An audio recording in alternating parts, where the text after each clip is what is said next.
moi, je vois effectivement que ce débat existe en France, principalement autour de Mbappé. Mbappé cristallise autour de lui, de sa personne, et on en est, moi, quand je lis certains commentaires, sur les réseaux notamment, si tu les prends, ces gens, tu leur dis « Ok, mec, toi, demain, tu es directeur sportif, tu peux avoir Mbappé », on est face à des gens qui disent « Moi, je ne le prends pas. Je considère que c'est un joueur qui va me casser mon collectif, j'en veux pas. » Moi, je trouve que cette réaction est complètement dingue quand on sait ce qu'il a fait, quand on sait ce qu'il est capable d'amener à une équipe. Et surtout, j'ai jamais entendu d'entraîneur dire « Oh là, si tu me le donnes, j'en veux pas ». Ou alors, c'est un entraîneur qui avoue qu'il n'a pas envie de gérer ce genre de personnalité-là et il veut construire son équipe autrement. Pourquoi pas ? Je disais que les cas étaient différents parce que Salah et Fofana, c'est des joueurs qui ont des performances en baisse. Donc là, c'est plutôt, on écarte des gens qui, de toute façon, entre leur statut, leur salaire et leur performance, l'écart est devenu tellement insupportable que, de toute façon, il est logique qu'ils aillent sur le banc. Dans le cas de Mbappé, ça n'a rien à voir. C'est un gars, et d'ailleurs, je conteste cette vision du football où chaque semaine, il faut qu'on lui vende un record. Tu sais, il va battre ce record-là, il va battre ce record-là, il va battre ce record-là. Ça, en revanche, ça, c'est très, très fatigant, cet individualisme autour du record. Mais dire aujourd'hui au Real que c'est le problème. En Espagne, ça ne se dit pas. Visiblement, les Espagnols ne connaissent rien au foot et en France, on a des illuminés qui connaissent mieux. En France, ça se dit. Il est le problème du Real. Xabi Alonso arrive. On ne sait pas. Ça se dit surtout par les supporters du PSG qui sont en mode désamour. Bien sûr.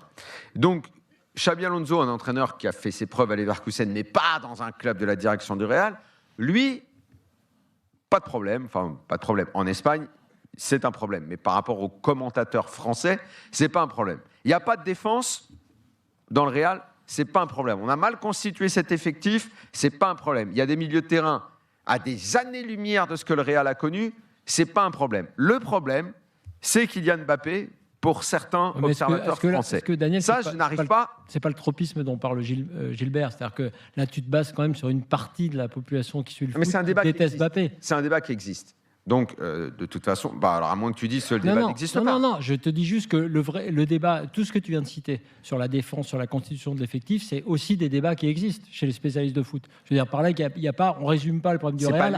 C'est pas lui qui a construit l'effectif. C'est pas lui qui a construit l'effectif du Real. Et quand on compare aux grands joueurs du passé qui étaient des individualistes, mais moi, j'en vois pas qu'on gagnait, même avec leurs 50 buts par saison, qu'on gagnait dans des équipes moyennes. À chaque fois, tu regardes, c'est des équipes... Enfin, si tu regardes le Barça de Messi, parce qu'on oublie que Messi, après 2015, en Ligue des Champions, c'était très compliqué, parce que justement, il était tellement concentré sur ses buts, ses records, ses ballons d'or, que l'équipe, elle est devenue moins forte autour de lui. Mais quand il a été fort, et Dieu sait qu'il a été fort, c'était pour moi peut-être le plus grand joueur de l'histoire, mais dans une équipe qui était stratosphérique. Cristiano Ronaldo, c'est pareil. Dans le triplé... Si tu remontes plus loin, le Naples de Maradona n'était pas une super grande équipe. Alors... Peut-être que plus loin, Santos de Pelé n'était pas non plus forcément une super grande équipe. Là, tu vas dans un autre football. Ça marche plus aujourd'hui, ça. Platini avait... Alors, il transcendait ses coéquipiers, mais il avait du lourd autour de lui. Il avait une équipe très forte. Maradona fait souvent figure d'exception, mais il avait une équipe à son service, façon Messi, Coupe du Monde 2022, où les 10 autres sont à son service. Et n'oublions jamais que Messi 2022 au Qatar, honnêtement, je ne sais pas s'il a déjà autant couru. Là, il s'est mis dans un projet collectif complètement dingue. C'est grâce au tapis de course du camp des loges. Voilà, exactement. Donc, j'ai du mal à comprendre comment on peut dire que Mbappé est un handicap pour le Real aujourd'hui et que c'est à cause de lui que le collectif de Xabi Alonso ne se met pas en place. Pour moi, c'est absolument insensé. Non, mais ce débat existe sûrement, mais il faut inviter des gens qui défendent l'autre position, parce que pour le coup, on n'est pas là-dessus à dire que Mbappé pose problème dans l'équipe. En revanche, moi, ce que mais je sur pense les réseaux, il y en a des tonnes. Oui, on les invitera. Il y a peut-être des supporters du PSG qui pensent ça par ici. Hein. Vous pourrez venir vous exprimer. En tout cas, moi, ce que je pense, c'est que le projet... S'il n'y en a pas dans la salle, c'est quand même étonnant. Mbappé va résoudre tous les problèmes n'existe pas. En tout cas, ça, c'est plus possible aujourd'hui. Ça, je suis d'accord. Il faut l'accompagner. Cette version-là de la question, je suis d'accord. Voilà, il faut une équipe autour. Et de toute façon, même lui, quand il a brillé et que son équipe a brillé, il y avait une grosse équipe autour, Monaco, l'équipe de France, le PSG au début. Et ça me paraît indispensable. Et comme tu l'as dit, la constitution de l'effectif du Real, c'est le vrai problème. Et aussi le pouvoir qu'a Xabi Alonso. Et ça, pour revenir à Flo qui prenait l'exemple d'Habib Beye, l'entraîneur, comme dans tout vestiaire, quand il passe au niveau au-dessus, doit prendre ce pouvoir. Ben, il l'a fait à son niveau, bien sûr, et je pense que Xabi Alonso doit le faire. Il a essayé en mettant Vinicius sur le banc, en montrant que c'était lui le patron, mais je pense qu'il doit aller encore plus loin, et c'est plus ça l'enjeu que de savoir si Mbappé fait mal jouer les autres, ce qui, je pense, n'a pas trop de sens. Alors peut-être qu'il y a une autre piste de réflexion, c'est que Mbappé peut être fait pour une certaine classe de coach, et peut-être pas d'autres. Les fameux coachs que j'aime appeler à tampon ont du mal peut-être quand ils construisent leur équipe et leur jeu collectif avec ce joueur d'individualité trop forte, trop grosse. Ça, c'est pour ça. peut-être qu'un mec comme... J'en ai un qui se manifeste, c'est Julien Cazard. Il dit moi j'ai plein d'arguments, mais vous m'inviterez jamais. Peut-être. On va réfléchir. Ok, très bien. Mais en tout cas, il n'y a pas un entraîneur qui tient ce discours-là, il n'y a pas un directeur sportif qui tient ce discours-là, il n'y en a pas. Donc il n'y a que des gens comme ça, et en plus tout le temps des supporters du PSG, qui disent que ce gars-là est un handicap. Florent, donc en fait, ce gars-là ne serait pas pris par ces gens-là dans une équipe. Ils estiment que c'est un...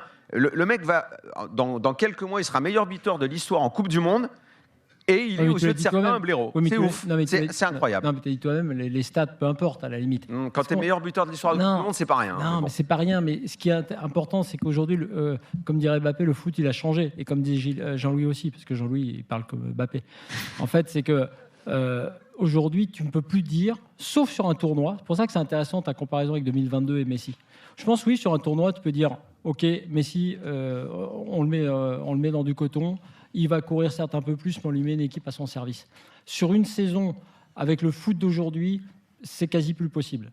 Et donc la question, tu as raison, c'est le coach. Comment tu choisis ton coach ? Oui, mais la stratégie des dirigeants, comment tu choisis ton coach ? Est-ce que quelque part, ils n'ont pas cédé, j'ai envie de te dire, les dirigeants donc, du il n'y a plus d'avenir Real ? pour les stars dans le foot. Non, c'est pas ça. C'est comment tu choisis ton coach. Quand tu prends Ancelotti, tu sais que tu vas avoir cette gestion des stars qui va être réussie, on va dire, qu'il sait faire. Quand tu prends Xabi Alonso, lui, il a envie sans doute à la Luis Enrique de dire, comme disait Jean-Louis, moi, je veux pouvoir mettre qui je veux sur le banc. Moi, je veux pouvoir mettre ça en place. Mais d'après toi, dans sa tête, j'aimerais que Fabrice donne son avis. En gros, sur Xabi Alonso, ma vraie question, Xabi Alonso, il se passerait de Mbappé s'il avait la liberté. Peut-être que se passer, ça ne veut pas dire que tu t'en passes toujours. Donc, avec tout le reste de l'équipe du Real aujourd'hui, moi je te dis juste que est-ce que Xabi Alonso est la bonne solution pour cette équipe-là, sachant que tu dois gérer ce genre de truc-là, je n'en suis pas certain. Fabrice Fiorez, est-ce que ce débat doit exister ou alors c'est n'importe quoi ? Moi j'entends souvent parler de Kylian ci, Kylian là, mais il ne faut pas oublier quand même que c'est un joueur hors norme. Après, je pense que c'est typiquement français aussi. C'est malheureux, je suis français aussi.